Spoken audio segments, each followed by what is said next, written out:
2 ദിവസം ആശുപത്രി പോയി കിടക്കാൻ പറഞ്ഞ കിടന്നാലെന്താ? ഞാൻ ആശുപത്രിയിൽ പോയി കിടന്നാ മോളെ സ്കൂളിൽ അയക്കലോ ഇവിടുത്തെ കാര്യങ്ങളൊക്കെ മുടങ്ങൂല്ലേ? ഓ അത് സാരില്ല, അതിനിവിടെ അമ്മുല്ലേ? അല്ലേ അമ്മു? ഏതായാലും നീ ഒരാഴ്ച പോയി ആശുപത്രി കിടക്ക്. ഞാൻ പോണു. വരട്ടെ അമ്മു.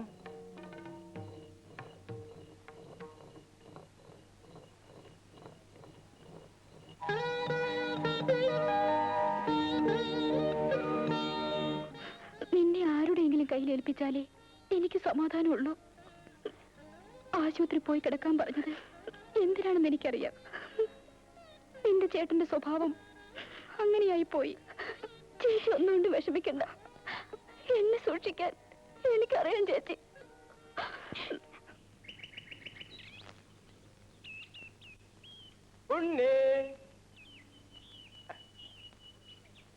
ഉണ്ണിയില്ലേ?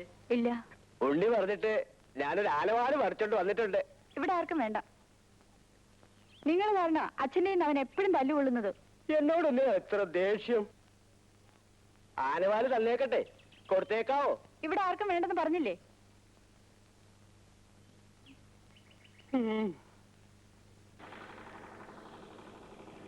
2 ബ്ലൗസ് തയ്ക്കണം. തയ്ക്കാലോ? അകത്തേക്ക് കയറൂ, അളവെടുക്കാം. അളവ് ബ്ലൗസ് ഞാൻ കൊണ്ടുവന്നിട്ടുണ്ട്. അത് കഴിഞ്ഞ ഓണത്തിന് തയ്പ്പിച്ച ബ്ലൗസ് അല്ലേ, അത് ശരിയാവില്ല. ഓരോ ബ്ലൗസ് തയ്ക്കുമ്പോഴും അപ്പപ്പ അളവെടുക്കണം, എങ്കിലും നന്നാവൂ. അകത്തേക്ക് പൊക്കോളൂ. ഇങ്ങോട്ട് വരിക, അങ്ങോട്ട് പൊക്കോളൂ. ഞാൻ പിന്നാലെ ഉണ്ട്, കൊല്ലാനൊന്നും അല്ലല്ലോ. കൊച്ചാപ്പി എടുത്താ പോരെ? അവന് ബട്ടൺസ് തയ്ക്കാനല്ലേ അറിയൂ. ആശാന് ഞാൻ നന്നായിട്ട് എടുക്കാം. ആശാന് ചമ്പലം. പിന്നെ അച്ഛനെ അമ്മൂട്ടി വരുന്നുണ്ട്. ഓ, എന്നാ ഈ പ്രാവശ്യം അളവ് വേണ്ട, ബ്ലൗസ് മതി. ചെല്ലേ ചെല്ലേ. എന്ന് തരും? എന്നാ വേണേ തരാം. ചെല്ലേ.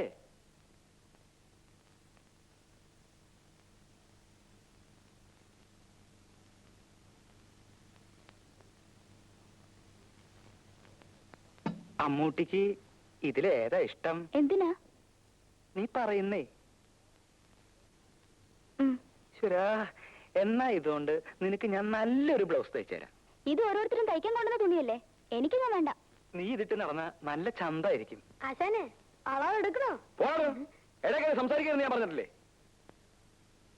ഇത് ഞാൻ നിനക്ക് തയ്ച്ചോണ്ട് വരും കേട്ടോ. എനിക്ക് വേണ്ടെന്ന് പറഞ്ഞില്ലേ?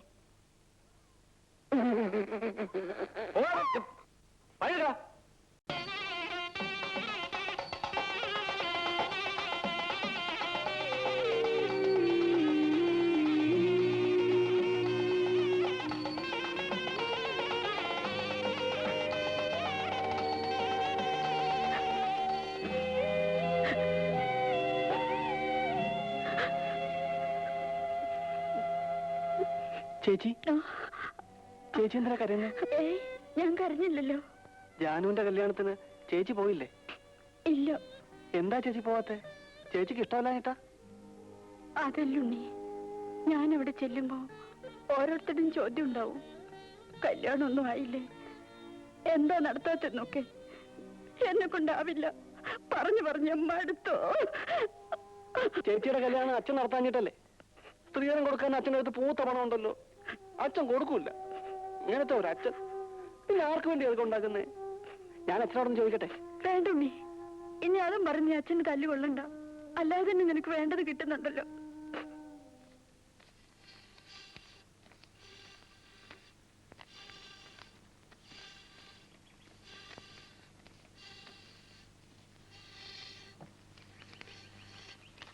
അപ്പൊ കണക്കെല്ലാം ശരിയല്ലേ? കല്യാണത്തിന് തട്ടാര് വരാതിരിക്കുക കേട്ടോ. ഈ ചിങ്ങത്തില് മോക്ക് 18 വയസ്സ് തികയും. വയസ്സ് തികയാഞ്ഞിട്ട് സർട്ടിഫിക്കറ്റ് വാങ്ങി ദേവസ്ഥ കൊടുത്തിരിക്കുക. ഓരോ ഉത്തരവാദിത്തങ്ങൾ നേരത്തെ അങ്ങ് തീരുമല്ലോ. അപ്പൊ ഗോപാലനാർ ഇറങ്ങല്ലേ? ഓ ശരി, എന്നാ ചെല്ലേ.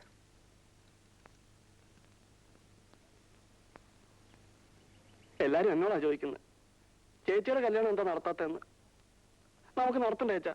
ആങ്ങളുടെ കാശുണ്ടായിരുന്ന നേരത്തെ അങ്ങ് നടത്തിക്കൂടായിരുന്നോ? എന്റെ കാശില്ല, അച്ഛൻ്റെ അടുത്ത് പൂത്ത പണമില്ലയോ? ഇവിടെ വരുന്നവർക്ക് പെണ്ണിനല്ലേ പണമല്ലേ വേണ്ടത്? അച്ചിട്ടാര് പൊന്നും പണം കെട്ടി വെച്ചിരിക്കല്ലേ വാരിക്കോരി കൊടുക്കാൻ. അച്ഛനിങ്ങനെ പണം കൊട്ടി പിടിച്ചോണ്ടിരിക്കുന്ന എന്തിനാ? ചത്തു പോകുമ്പോ കൊണ്ടുപോകാൻ പറ്റുവാണോ? മിണ്ടാതെ അവിടെ ഇരുന്ന് പടതോണം. അച്ഛൻ ഇങ്ങനെ നാട്ടുകാരെ പറ്റിച്ച് കാശ് വാങ്ങിയാലേ അതിന്റെ ശാപം മുഴുവൻ കിട്ടുന്ന മക്കൾക്ക. കഴിവേറി. നീ എന്നെ നേരെ സംസാരിക്കാതെ അല്ലടാ, അടിച്ച അസ്ഥിയാ ഓടിച്ചോളയും. ആ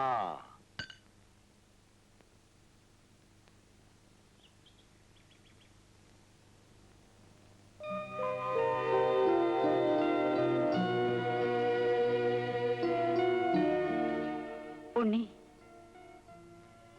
ഞാൻ പറഞ്ഞല്ലേ പറയണ്ടെന്ന്.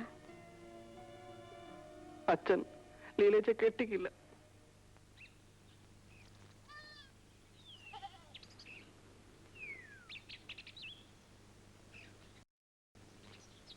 ഭാർഗവനെ, ഭാർഗവനില്ലേ ഇവിടെ? ഇല്ല, കടയിൽ പോയിരിക്കുക. കടയിൽ നിന്നാ വരുന്നത്, അവിടെ ഒന്നും കണ്ടില്ല. മുതലോ തരുന്നില്ല, 3-4 മാസമായി പലിശ നിന്നിട്ട്. ഇങ്ങനെ പോയാ എങ്ങനാ? അവൻ വരുമ്പോ പറഞ്ഞേര്. എന്താ ഇവിടെ കല്യാണം ഒന്നായില്ലേ? പലയിടത്തും പറയുന്നുണ്ട്, ഒന്നും ശരിയാവുന്നില്ല.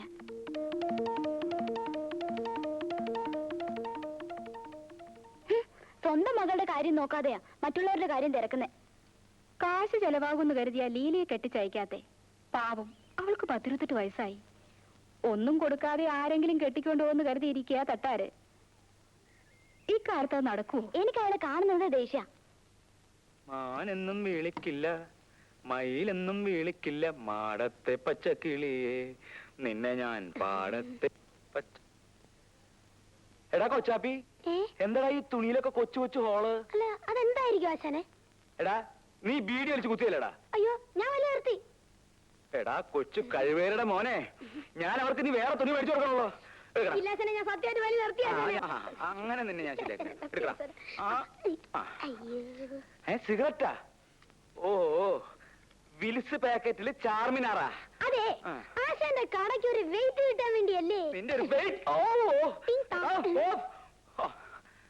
ഓ ഓരോരോ കള്ളന്മാര്.